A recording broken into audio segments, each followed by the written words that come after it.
Welcome to the Genius Factory. Enjoy the video. You start by acting fast. Open the Facebook copyright notice and select Dispute or Appeal Now. Explain precisely who you are, what you own, and why the match is wrong. Attach proof, the original file, upload timestamps, registration numbers, or publication links so reviewers see clear ownership. Make sure file names and metadata match the claim. Inconsistent details slow things down.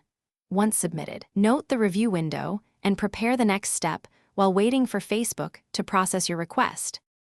Now craft the actual appeal.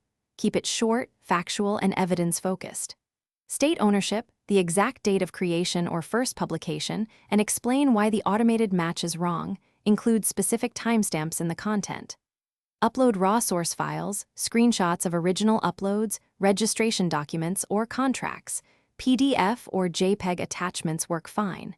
If you have access to Rights Manager, file there for higher priority review. Make sure file names and metadata match the appeal text so reviewers can connect files to claims quickly.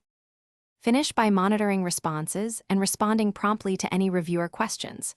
If Facebook denies your first appeal, request a human review and escalate through Rights Manager or Business Support Chat. Include additional or clearer proof. If you still see no resolution, preserve all originals and consider a takedown counter notice only when you are certain of exclusive ownership, because that has legal implications. Troubleshooting tip. If automatic tools persist, narrow the evidence to one incontrovertible file or timestamp and resubmit for a fresh manual review. Thanks for watching. If you found this helpful, don't forget to like and subscribe.